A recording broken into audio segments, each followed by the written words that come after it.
오늘 주신 하나님의 말씀 마가복음 9장 2절부터 13절까지 말씀입니다. 마가복음 9장 2절부터 13절까지 제가 한 절, 여러분이 다음 절 교독하는 방식으로 읽겠습니다. 엿새 후에 예수께서 베드로와 야고보와 요한을 데리시고 따로 높은 산에 올라가셨더니 저희 앞에서 변형되사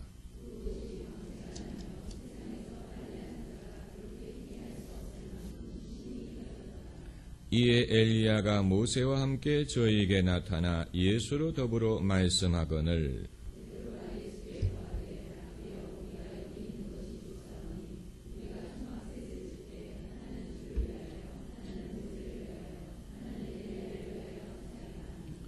이는 저희가 심히 무서워하므로 저가 무슨 말을 하는지 알지 못함이더라.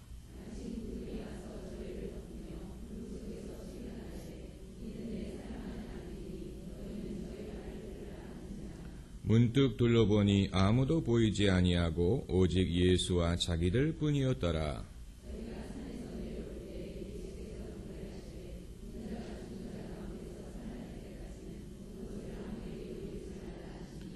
저희가 이 말씀을 마음에 두며 서로 문의하되 죽은 자 가운데서 살아나는 것이 무엇일까 하고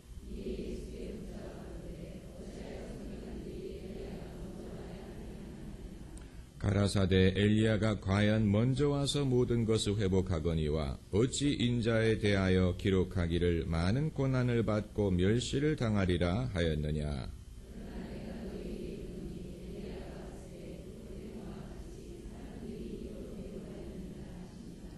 아멘. 이 예수님에 대한 성화나 영화나 예수님을 그림으로 묘사한 모든 것을 보면 딱 보면 우리는 압니다. 이게 예수님인지. 일단 머리가 길고 수염을 기르고 그리고 가운을 입고 계시고 그리고 예수님이 입으신 옷은 항상 흰색이지요. 흰색. 그 성경적인 근거가 바로 오늘 본문에 있습니다. 예수님이 변화산에 올라가셨을 때 예수님의 모습이 변한 것뿐만이 아니고 예수님이 입으신 옷이 이 세상에서 빨래하는 자가 그렇게 희게 할 수 없을 만큼 심히 희어졌다. 그러니까 그 이전에는 다른 색깔이었을 수도 있다는 얘기입니다. 사실 예수님이 색상을 그렇게 골라서 옷을 입으시지는 않았을 것 같아요. 그냥 있는 옷을 입으셨을 겁니다. 예수님이 옷을 임의로 선택할 만큼 그렇게 여유가 많은 분은 아니셨을 것이라고 봅니다. 이 예수님이 그 당시에 사셨던 환경을 역사적으로 추측을 해보면 목수의 아들이라고 했는데 요셉이 목수였죠. 그런데 목수가 항상 나무로만 일한 게 아니고, 왜냐하면 나무라는 것이 이스라엘 땅에 귀하기 때문에 나무로만 일한 게 아니고 돌 가지고도 일을 하는 사람이었다고 봅니다. 석공과 목공을 같이 했다는 얘기인데 그것은 그 당시에 굉장히 그 하층 계급, 굉장히 가난한 사람으로 분류가 되었다고 하는 것입니다. 그렇기 때문에 예수님이 만일 요셉을 도와서 목수로서 일을 하셨다가 공생애를 시작하셨다면 예수님 자신도 굉장히 가난한 계급에 속했을 것이라고 보는 것입니다. 이미 우리는 예수님이 가난하셨을 것이라는 것을 알고 있지만 얼만큼 가난하셨을지는 잘 모릅니다. 예수님이 이후에 이 공중의 새도 여우도 굴이 있고 공중의 새도 머리들 곳이 있으나 인자는 머리들 곳이 없다고 말씀하신 것은 영적인 비유적인 의미를 갖고 있는 것뿐만이 아니고 실제로 예수님이 그랬다는 그런 말씀입니다. 예수님이 이 세상에 소유하신 것은 당신의 옷밖에는 없었어요. 그렇기 때문에 예수님이 십자가에 달리실 때에 마지막 그 소지품인 그 옷을 로마 병정들이 이 주사위를 굴려가지고 나누어 갖지 않았습니까? 그런데 아무튼 예수님의 옷이 이 세상에서 빨리 할 수 없을 만큼 희게 변했다. 이것은 이제 거룩함, 예수님의 영광을 나타낸 것입니다. 그러니까 예수님이 원래 아니던 모습으로 바뀐 게 아니고 원래 모습이 잠깐 드러났다는 얘기입니다. 예, 마치 중학생이 고등학생 그 수업을 잠깐 듣는 식으로 원래 아니었던 모습으로 변화한 게 아니고 원래 예수님의 영광의 모습이 잠깐 드러났어요. 그래서 이 변형되사 그 옷이 광채가 나며 이 예수님의 신성, 예수님의 영광, 그것을 제자들이 보았습니다. 그리고 이제 엘리야와 모세가 등장을 해서 이 세 분이 대화를 합니다. 예수님과 엘리야와 모세. 이거야말로 어른들의 대화입니다. 적어도 베드로, 요한, 야고보의 입장에서는 그들이 감히 낄 수 없는 어른들의 대화입니다. 모세는 율법을 대표하는 인물이고 엘리야는 선지자를 대표하는 인물입니다. 그렇기 때문에 율법과 선지자를 대표하는 인물이 나타났다는 말은 구약을 대표하는 두 인물이라는 뜻입니다. 구약을 대표하는 인물들이 나타나서 이제 신약을 성취하실 예수님과 대화를 나누었다고 했는데 대화의 내용은 오늘 본문에 기록되어 있지 않습니다. 마태복음을 보면 그들이 대화 내용이 장차 예수께서 예루살렘에서 별세하실 것에 대하여 대화했다고 나와 있습니다마는 본문에는 대화 내용이 무엇이었는지 말하고 있지 않습니다. 저는 가끔 모세와 엘리야였는지 이 사람들이 어떻게 알았을까 궁금하게 생각합니다. 모세 얼굴을 미리 알았던 것도 아니고 모세가 찰턴 헤스턴처럼 보이는 것도 아니고 엘리야가 어떻게 생겼을까? 그건 이제 이후에 이들이 깨달았든지 아니면 그 순간에 하나님이 깨달음을 주셨든지 아무튼 어른들의 대화입니다. 이 제자들이 감히 낄 수 없는 그야말로 이 쳐다볼 수도 없는 어른들만이 나눌 수 있는 대화를 엿봤어요. 듣지도 않고 그 대화에 끼지도 않고 그냥 봤어요. 그 장면을 보았습니다. 그러나 이 장면을 목격한 3명의 제자들은 이제 때가 되면 모세와 엘리야보다도 더 뛰어난 역할을 감당하게 될 사람들입니다. 그건 놀라운 일이에요. 물론 야고보는 제일 먼저 순교하기는 했지만 베드로와 요한의 비중은 모세와 엘리야보다도 더 큽니다. 오늘날 우리가 베드로와 요한의 받은 영향이 모세와 엘리야에게 받은 영향보다도 더 큽니다. 왜냐하면 모세와 엘리야는 예수님의 복음을 전하지 않았지만 베드로와 요한은 예수님의 복음을 전하고 예수님을 증거하고 부활하신 예수님을 목격하고 이 새 언약의 증인이 되었기 때문에 장차 베드로와 요한은 교회의 기둥과 같은 인물이 될 것입니다. 그러나 장차 그렇게 될 것을 적어도 이 시점에서는 상상도 할 수 없고 그들은 아주 지극히 작은 사람들이고 견습생과 같고 제자에 불과하고 모세와 엘리야는 예수님과 함께 대화를 나눌 정도의 인물이었다는 것. 영광을 받으시는 예수님과 같이 서서 대화를 할 만큼의 인물이었어요. 얼마나 놀랍습니까? 여러분 가정에서도 어른들만이 대화를 나눌 때가 있지요. 연로하신 할아버지, 큰아버지, 이런 식으로 어른들만이 대화를 나눌 때가 있는데 그때는 손주들이 근처에서 놀 수는 있지만 참견할 수는 없습니다. 그리고 무슨 내용인지도 잘 못 알아듣습니다. 어른들만의 대화이기 때문에 어르신들이 문을 닫고 중요한 얘기를 하시나 보다 이렇게 생각을 하는데 제자들도 그렇게 생각했을 것입니다. 와, 예수님이 영광을 받으시고 모세와 엘리야 그야말로 이스라엘 신앙의 어른과 같은 인물들이 나타나서 대화를 무슨 얘기를 나눌까? 도대체 저분들은 무슨 얘기를 나눌까? 궁금했을 것입니다. 무슨 얘기를 저렇게 진지하게 나눌까? 저렇게 진지하게 말할 만한 어떤 중요한 내용이 있을까? 여러분 외국 영화를 보면 자막이 뜨기 전까지는 대화 내용을 알 수가 없지요. 외국어를 잘하는 사람이 아니면 제가 15살에 이제 캐나다로 이민을 가지 않았습니까? 그래서 이제 그 이전에도 영어를 조금 배우기는 했지만 영화라든가 팝송을 들을 때 당연히 가사를 못 알아들었습니다.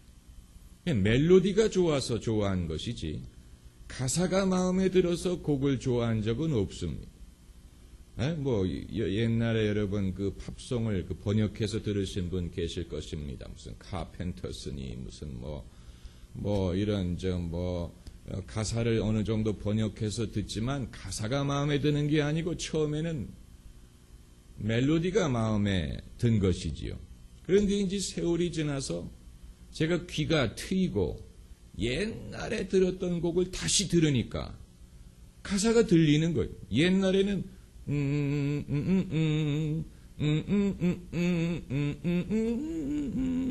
그냥 그렇게만 따라 불렀는데 이제는 sing a song 그래서 들리는 거예요. 예? 마찬가지로 제자들은 지금 어른들의 대화 그러니까 자기가 들을 만한 권한도 없고 들었다고 해도 이해할 수도 없는 그런 내용이지만 이후에 이들은 이 비밀을 사람들에게 전하는 사도가 될 것이니까 사람의 영적인 변화와 영적인 성장을 결코 간과해서는 안 됩니다. 사람이 지금은 지극히 작은 존재지만 하나님이 은혜를 주시고 하나님이 그를 키우시고 훈련하시고 때가 되면 지금은 생각할 수 없는 크고 위대한 일을 감당하는 날이 올 수 있다는 사실을 믿어야 됩니다. 여러분이든 저든 우리가 늘 영적으로 작은 존재, 하찮은 존재라고 생각해서는 안 됩니다. 그런데 이제 산에서 내려왔습니다. 저희가 산에서 내려올 때에 예수께서 경계하시되 인자가 죽은 자 가운데서 살아날 때까지는 본 것을 아무에게도 이르지 말라 하시니 저희가 이 말씀을 마음에 두며 서로 문의하되 죽은 자 가운데서 살아나는 것이 무엇일까 하고 예수님의 말씀은 부활에 대한 것입니다. 예수님이 당신의 부활을 예고하신 것입니다. 그래서 내가 부활할 때까지 너희가 본 것을 아무에게도 말하지 말라고 말씀을 하셨는데 제자들은 예수님의 부활을 이해하지 못한 것뿐만이 아니고 사람이 죽었다가 살아난다는 말이 무엇인지조차도 이해하지 못했다는 것입니다. 여러분, 이것은 몇 가지 중요한 것을 시사하고 있습니다. 첫째는 장차 예수님의 부활이 결코 제자들에 의해서 조작될 수 없는 사건이었다는 것을 보여줍니다. 많은 사람들이 의심하는 자, 믿지 않는 사람들이 예수님의 부활을 어떤 식으로 설명하려고 하냐면 예수님은 부활하지 않았는데 제자들이 그런 스토리를 만들었다. 제자들에 의해서 조작되었다. 이것은 신화에 불과하다. 이런 식으로 그것을 설명하려고 합니다. 그렇지만 제자들이 그렇게 하려면 제자들 자신이 뭔가 부활에 대한 컨셉, 그런 개념을 가지고 있었어야 됩니다. 그래야 예수님이 부활했다라는 스토리를 만들 그런 소재라도 있으니까. 그러나 성경의 기록에 우리가 보건대 이건 우리가 충분히 신뢰할 수 있는 증거. 제자들은 그런 개념조차도 갖고 있지 못했습니다. 그래서 이 죽은 자 가운데서 살아나는 것이 무엇일까? 제자들은 거기에 대해서 아무런 어떤 그 생각을 갖고 있지 못했다는 것입니다. 그러니까 예수님의 부활은 정말로 일어난 일이지 제자들에 의해서 만들어질 수 있는 것이 전혀 아니었다는 사실, 그럴 수 있는 분위기가 아니었다는 사실, 제자들이 그런 스토리를 만들 만한 위인들이 아니었다는 사실을 보여주는 것이고, 그것이 첫 번째고, 두 번째는 내세관이라는 것, 또 천국관, 종말론은 이미 완성되어 있던 것이 아니고 예수님의 부활에 의해서 비로소 계시된 것이라는 것을 보여줍니다. 다시 말하면 예수님의 부활 이전에는 구약시대라든가 또 예수님의 부활이 일어나기 전까지만 해도 사람이 죽으면 믿는 사람이 세상을 떠난 다음에 어떻게 되느냐에 대한 확실한 교리가 아직 정립되어 있지 못했어요. 아마 여러분은 그게 무슨 소리요? 이렇게 생각하실지 모르지만 구약을 읽어보면 구약에는 천국에 대한 언급이 별로 나오지 않습니다. 사람이 죽으면 어떻게 되느냐에 대해서 별로 말하고 있지 않습니다. 그래서 다윗 같은 경우에는 자기의 죽음을 내가 이제 죽어 열조와 함께 눕겠거니와 이런 언급으로 끝나고 맙니다. 무슨 내세라든가 하나님의 품이라든가 이런 말이 나오지 않습니다. 그러니까 구약 시대만 하더라도 사람이 죽으면 어디로 가고 어떻게 되고 어떻게 사느냐에 대해서 잘 모르고 있었던 것 같아요. 물론 이제 군데군데에 약간의 힌트가 나오기는 합니다. 시편 23편에 여호와의 집에 영원히 거하리로다. 그러나 딱 한 번 나오고, 또 에스겔서에 이 골짜기에 이 뼈가 다시 살아나는 어떤 부활을 상징하는 그런 사건도 있습니다. 그건 사건이 아니고 환상이지요. 그러나 예수께서 오시기 전까지는 사람들이, 이 유대인들이 여호와 하나님을 믿고 믿음을 갖고 있었지만 사람이 죽은 이후에 어디로 가고 어떻게 되고 여기에 대해서 별로 알고 있지 않았다는 것을 보여줍니다. 그래서 요한복음을 보면 예수님에게 제자들이 그런 질문을 하는 장면이 있습니다. 주여 어디로 가시는지 우리가 알지 못하나이다.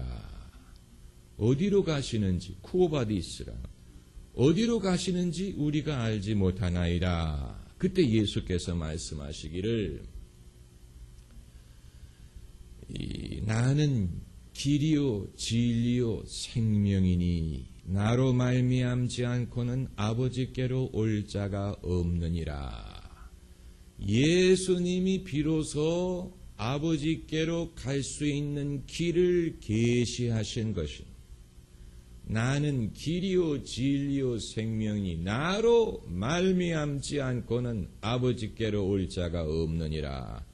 이제 예수 그리스도를 통해서 비로소 하나님 아버지께로 나아갈 길이 열린 거예요. 그 이전에 구약 시대에 왜 내세와 천국에 대해서 그렇게 잠잠할 수밖에 없었느냐? 아직 예수께서 오시지 않았기 때문에. 예수님이 길이요 진리요 생명이신데 아직 예수님이 오시지 않았기 때문에 그 말을 할 수가 없었던 것입니다. 아직 준비가 되지 않았던 것입니다. 구약 시대에 살았던 사람이든 신약 시대에 산 사람이든 결국은 다 예수 그리스도를 통해서 하나님 아버지께로 갈 길을 얻게 되는 것입니다. 할렐루야. 그래서 구약 시대의 사람들은 장차 오실 예수님을 믿은 것이고 신약 시대에 사는 우리들은 2000년 전에 오신 예수님을 믿는다라고 말을 하는 것입니다. 그래서 이 내세, afterlife, 이 죽음 이후를 내세라고 말하죠. 내세라는 말은 이제 올내, 장차 오는 세상이다라는 뜻인데 우리가 내세에 대해서 아는 것은 그렇게 많지 않습니다. 가본 적이 없기 때문에. 내세에 가면 천국이라는 이제 우리가 천국에 대해서 많은 것을 상상하지요. 천국은 약간 그 어린이 동산과 비슷하다는 생각을, 어린이 회관이라든가 어린이 공원과 비슷하다는 생각을 합니다. 천국에 가면 무지개가 있고 친한 친구들, 가족들, 사랑하는 사람들과 만나고 천국에 가면 이런 식으로 마음속에 어떤 이상적인 그런 세상을 상상할 때 천국이 그럴 것이다 라고 생각을 하는데 사실 우리는 천국에 대해서 상상을 하지만 잘 알지는 못합니다. 한 가지 분명한 것은 예수님이 우리에게 천국 가는 길이 되시는 것뿐만이 아니고 우리를 위하여 처소를 예비하신다는 사실. 예수께서 요한복음에서 내가 너희를 위하여 처소를 예비하러 가노니 이렇게 말씀하셨어요. 내 아버지 집에는 너희가 거할 곳이 많도다. Place for you. 너희를 위한 장소가 많다라는 얘기. 내 아버지 집에는 너희가 거할 곳이 많도다. 내가 가서 너희를 위하여 처소를 예비하면 다시 와서 너희를 영접하여 내가 있는 곳에 너희도 있게 하리라. 할렐루야. 얼마나 좋은 말씀입니까? 우리가 거할 곳이 많다는 사실, 우리를 위하여 처소를 예비하실 것이라는, 그리고 다시 와서 우리를 영접하여, 영접이란 말은 굉장히 좋은 말입니다. 이건 요한복음적인 말입니다. 요한복음 1장에 그를 영접하는 자, 곧 그 이름을 믿는 자에게는 하나님의 자녀가 되는 권세를 주셨다. 영접이란 말이 거기 나오죠.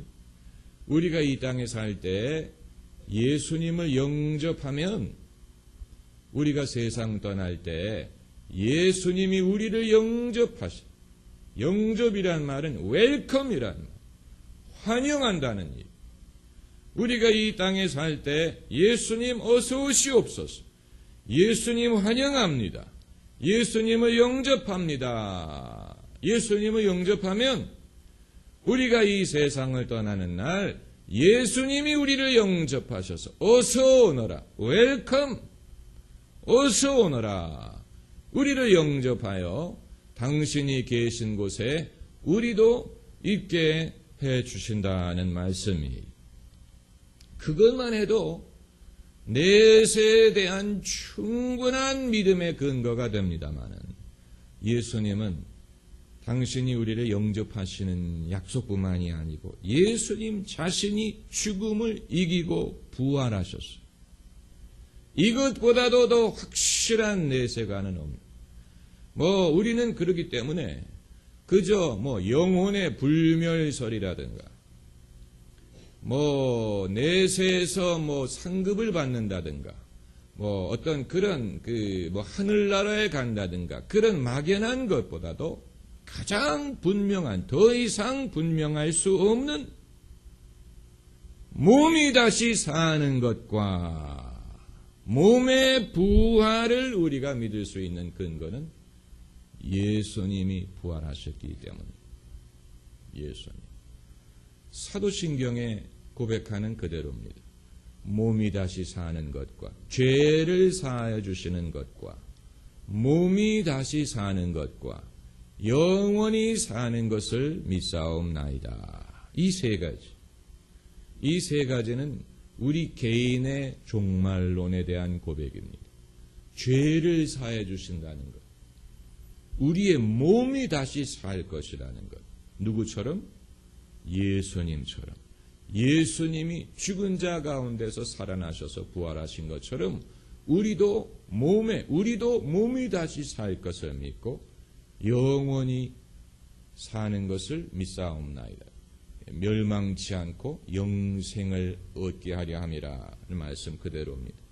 그래서 저희가 이 말씀을 마음에 두며 서로 문의하되 죽은 자 가운데서 살아나는 것이 무엇일까? 아직 이해하지 못했어요. 당연히 이해하지 못하지요. 아직 보지 못했기 때문에. 그러나 예수님이 말씀하신 대로 죽은 자 가운데서 살아나실 때 그때 이들의 모든 의문이 해결이 되는 것. 이걸 말씀하시는 것이었구나. 그래서 모세와 엘리야는 부활하신 예수님을 증거하지 못했어요. 부활하실 예수님에 대해서 전할 수 있는 권한을 얻지 못했어요. 그러나 베드로, 요한, 야고보는 부활하신 예수님을 목격하고 증거하고 그 소식을 전하는 특권을 얻게 됩니다. 그래서 이들은 결과적으로 변화산에서 보았던 모세와 엘리야보다도 더 큰 기둥과 같은 존재가 되었어요. 구약도 위대하지만 신약은 구약보다도 더 위대합니다. 첫 언약도 위대했지만 예수님이 맺으신 새 언약은 그보다 더 위대해요. 우리는 이 새 언약에 해당되는 사람이고 예수께서 부활하신 것은 우리 모두에게 소망이 되고 우리가 예수님을 믿고 또 예수님처럼 우리도 죽음을 이기고 부활할 것을 믿는 것입니다. 할렐루야. 기도하십시다.